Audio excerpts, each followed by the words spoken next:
Hey guys, so welcome to my video. This is Active Ideas, and can I just say thank you so much for showing me support. This is a new channel and you guys have been smashing that like button. So we're going to take a deep dive into the two watches. I have the Fenix 6 and I have the Fenix 7, and basically I did a 22-mile hike yesterday. So as a reviewer, I've really had some hands-on experience of how these kind of watches, you know, function in the real world. A lot of reviewers, they get these models early, they get to kind of have a little mess around with them, but I've actually bought this with my own money and I've gone out on a hike with a friend and kind of, created a vlog for you. So you can check out how I've experienced using the two watches. I had one on the left wrist and one on the right wrist. And basically whether I got lost, what navigation was like, what battery life was like. One interesting thing I think you'll find is that, so I used to have the 6X model. This is the 6X Titanium Pro Solar.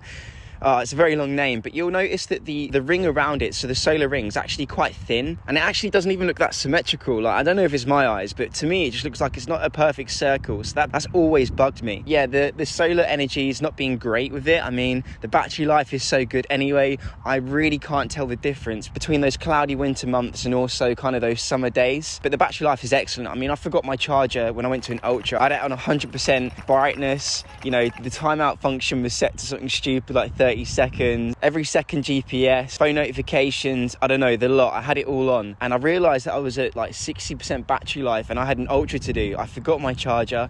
I just made a few little adjustments, you know, change the brightness down to 20%, make the backlight time out after 8 seconds. The next thing you know, I've run a 24-hour ultra with loads of battery life. So this has just been a really great watch to avoid that battery anxiety that you're kind of used to with your mobile phones, your Apple Watches, and these smaller devices that Garmin offer. Quite literally, on the other hand here, I have the Fenix 7, but this is the 7S range, so it's smaller. But what really enticed me about this watch is that I can get all of my fitness tracking on here, my sleep tracking, my SpO2, everything that I want, my steps, my all-day heart rate, my HRV stats, on a watch that's really kind of small form factor. It looks nice on the wrist. You don't look like a crazy ultra runner with this really thick watch on. You kind of just blend into society.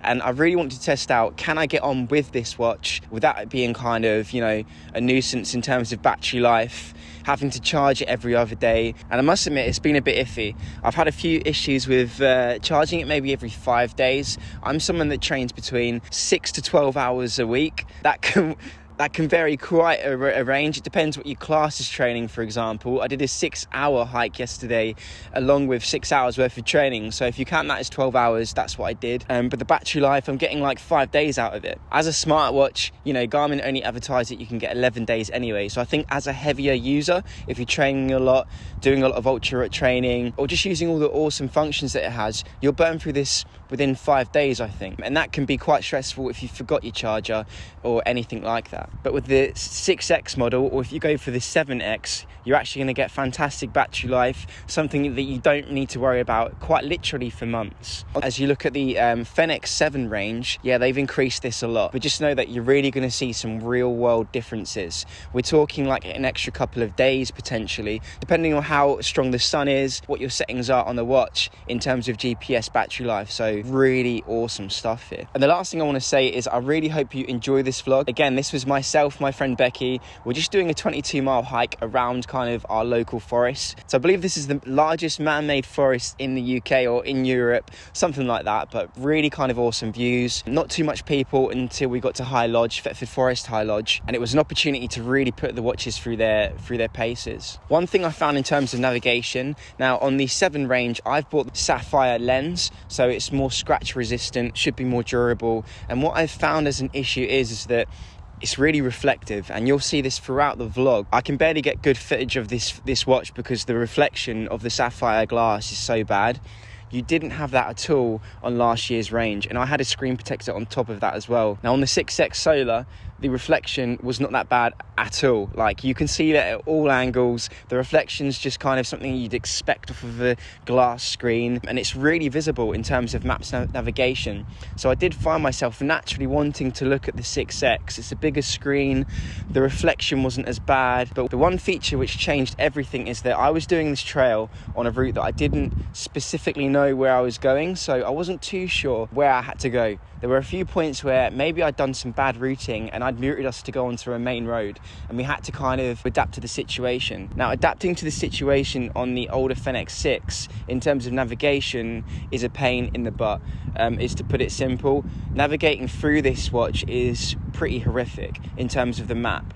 Yes, it's got a glorious screen, but trying to see, look, can I go down this trail? Should I take the left trail, the right trail? Where does that lead? All these kind of questions that you have take a long time to answer with the buttons, because you're holding down buttons, pressing different combinations to go from left to right, to up to down, to zoom in, to zoom out. It's all just a bit too much. On the brand new Fenix 7, oh, it's an absolute pleasure. Swiping through the maps to look at the end of the trails, following roads, following lakes, looking for points of interest, all at the touch of a finger has been an absolute blessing. I made 3 major adjustments to our route, and it was really quickly. I did not look at the Fenix 6 at all. Straight away, got out the Fenix 7, and it was like being on, Apple Maps, Google Maps, and that's a good thing. Swiping through it, oh look, we can take this trail down here, and that'll take us back onto course on the route I originally intended for us to go. So yeah, in terms of if you're in an ultra race and you need to adapt quickly because there's been some kind of environmental change that you were unaware of, then doing that on the Fenix 7 is a life changer. You can do it on the move, you can do it quickly within seconds. That's going to take you a few minutes, 10 minutes potentially on this if you're really having some navigational issues. And the last thing I'd say as well is I was actually quite impressed with the battery life in terms of GPS usage on the Fenix 7S. Now, I started the hike on 100% on both the 6X and the 7S, and just wanted to see how far they go. And one little caveat I added is that I was going to do the better multi-band GPS testing on this. So I wanted to get the best GPS results that I could collect because we were going through thick, dense forest on the route. And I tell you what, it actually did a fantastic job.